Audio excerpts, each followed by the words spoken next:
Hello, good afternoon. It's me, Instructor Faith, coming your way again.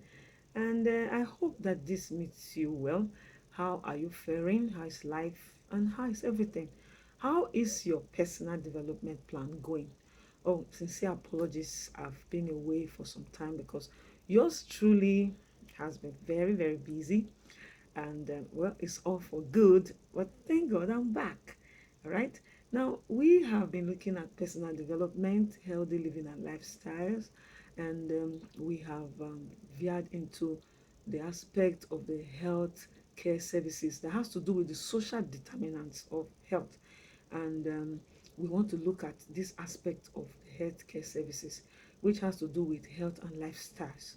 Now, we have said that health has to do with a state of complete wholeness, physically, mentally, socially, and a case where there's no sickness, where there's no infirmity, where there's no diseases, all right, where we have completeness in our health, and all is just going well, then we say we are healthy. Now, when it has to do with lifestyle, we are looking at things that are in our environment that we relate with, that tend to, affect our health. They tend to play great impact on our health.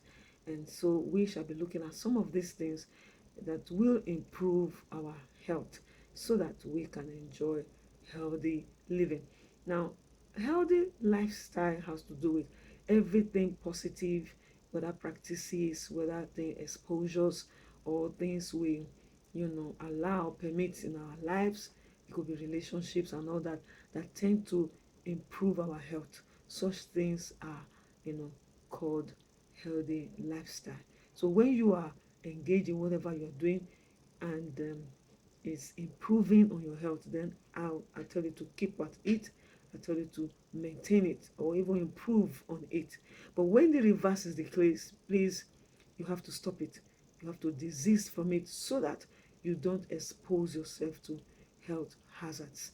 All right, we want to look at some of these you know, healthy lifestyles and see how we can improve of them if you have been practicing them. And if you haven't, please, it's time to um, begin to engage in them because remember, a healthy individual is a wealthy individual. Now, the first on the list here is regular check on our body mass, which is also called body weight. Yes, for an individual that is of adult age, averagely between 60 to 75 is good enough. When you are beyond 75 kilograms, I mean to say, you already have to start checking against obesity. All right, and for those who, due to heredity, are on the very heavy side, please, you have it as much of a responsibility to watch your weight. When you begin to age, you need to start dropping the weight. You need to start dropping the calories. You need to start dropping on the kilograms because we have observed that high body mass or too much weight leads to other chronic diseases as we age in life, especially diabetes, especially diabetes. Please, we need to check our weight. We need to work on it. Now, the next one is limiting our intake of um, unhealthy meals. Unhealthy meals. They are classified as unhealthy because um, they are more of building up calories than actually providing the necessary nutrients that the body needs. And so, rather than building calories and we are, enlarging in size, you are thinking that you are becoming healthy because it's so funny to know that in this part of the world they attribute good health to your large size. No, the reverse is the case, please. The reverse is the case. Don't confuse your oversized body as someone that is wealthy or someone that is healthy. No, please, you have to check on your intake, put away the junks, put away the you know foods that will not add to your body nutrient, and see how you can begin to imbibe practices of eating healthy meals.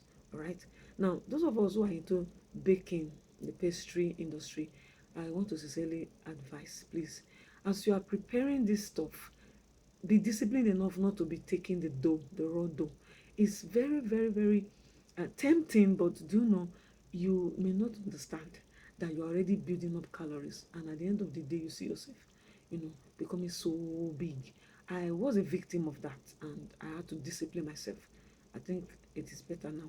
Just truly was on a very big side before, especially after my birth experiences giving birth to children, and it was very difficult for me to revert my weight, and I had to sit up. I had to take responsibility for my weight. I remember it was a particular time I visited home because I'm not that stable. I always am a very mobile person. And when I visited home, my mom screamed and said, "Wow, what happened to you? Why are you like this?" And I said, "Excuse me, ma, I'm no longer a baby. Age is coming, so I need to start working on my weight." And I want to tell you, I'm so proud of it, that I've come the level that I am now. I'm still working on it though. All right. Um, Intake of multivitamins and supplements is another healthy lifestyle we should imbibe. Yes, because most of our meals, especially in this part of the world, maybe due to our low income levels, maybe due to inavailability of these fruits and vegetables that will provide these um, supplements, we do not really have them sufficient, so we just have to make do with multivitamins and supplements. So I want to encourage you that when you do this, please let it be with the advice of a medical practitioner. Let the person guide you, especially in the aspect where you have deficiencies, so that you don't overindulge, and at the end of the day you are engaging in drug abuse. You need to know what you are building up, and so you know what best supplement will provide it. All right, let's continue. We're also looking at staying hydrated. When we're talking about being hydrated, please don't confuse it for taking any liquid. Any liquid other than water is not being, it's not going to make you hydrated. When we talk about being hydrated, we're talking about taking water, H2O for the chemists, and the science students. Yes, please take water regularly. Go out with your bottles. That's my practice. I always go out with my bottle of water, and I just sip once a while and just make sure I maintain my hydration. It's very important to do that because it will help in giving your skin a better and refreshing look. It will improve blood circulation. It will you know aid digestion, and make your kidneys to function well. So please, I encourage you to maintain a lifestyle of regular intake of water. All right, another practice again we should engage in our lifestyle is regular exercises. And I want to advise you that being active is very, very important. Even if you're a stay-home mom, you can look out for gardenings, you can look out for domestic chores that will keep you active, make you burn out the calories, and just make you um, up and doing, rather than just engaging domestic stuff here and there, and you end up just staying at a particular spot, living a sedentary life. You end up adding to your body mass, and that will not be healthy for you. So engage in regular exercises. You could go for walk, you could go for jogging, you could go for whatever, skipping. You could just do it in the confines of your room. Yes, you could use the staircase, climbing up and down at a particular number of times. Why is this relevant? It's because it's going to make your heart to function well. It's going to make you to sweat out stored up sugar and fats, and at the end of the day you'll be better off in your health. Okay, now another thing is reducing your sitting and screen time. Hello, all the social media handlers, I hope you are hearing me. You have to reduce your sitting and your screen time. All the remote workers, I hope you can hear me. Yes, once a while, stand up from your sitting position, take a walk, stretch out, make sure your legs are mobile so that you don't experience odemia. Some people would sit for too long and the liquid drain down to their legs, and at the end of the day they are suffering odemia. Please just make sure you are active. That is what I can emphasize here. Your screen time should be reduced as well, because your eyes and your brains, they need to be engaged, not just in one particular um, activity. You have to look at other stuff so that you exercise your eye muscles and your brain nerves. Now, it's very worrisome to me of recent time is when I see parents engage young children to the screen, all because they want to catch their attention and prevent them from disturbing. We too we nurse children in those years, and there were no screens, and we still coped. See, allow the children to play, because during this early stage they need to be active, they need to be exercising their brains and their eyes, their sensory organs need to be exposed rightly. If you put them in one particular spot and just keep them remotely because they shouldn't disturb you, you're not helping their development at all. So I think I'll leave it at that. Hmm? All right, let's continue. Having sufficient sleep and rest. Yes, this can never be overemphasized. Let us, go out there and stress on the fact that the body needs to rest. Don't work and work and overwork, and at the end of the day, you are burning out due to stress. Create time for rest. You may not sleep, but at least you are off every mental and social and physical engagement. You are now on your own. You have to now take care of yourself. You have to now relax. That's what we are saying. Hmm? So please engage in resting. Maintain good sleep, especially as aging adults. You need to sleep well. It's very important. And one secret I will give you is always taking a nap. Always look out for napping times and don't joke with them. It could just be 15 minutes and you will get yourself. Don't trade it for anything. All right? I encourage you to always rest. All right. Now, putting off alcohol as much as possible as they add up calories. I've been worried over time when I see people pride on the number of bottles of alcohol they've consumed, not knowing the health implications. It is very, very dangerous for your health, for your liver and your kidney to be consuming too much alcohol. In fact, for me, if you ask me, put off alcohol. Let's leave it at that. Okay? All right. Managing emotions, reducing your stress, your and anxieties, your fears, your worries, and all that. You see, Jesus asked a question. He said, "Who among you, by reason of anxiety, can add a cubit to your lifespan?" None of us. There's no amount of worry that can add to your age. Instead, your gray hair will appear the more. There's no amount of fear that will make things better. Why disturb yourself when you face things that you cannot really control? Pray about them and let them lie low. Leave them to God. Face your life. Face your life. Please, let's reduce our fears, anxieties, worries, and especially as mothers. Oh, it's so alarming with women how we can so worry. Now you're worried about members of your family and they are just there enjoying their lives. You too should, worry less.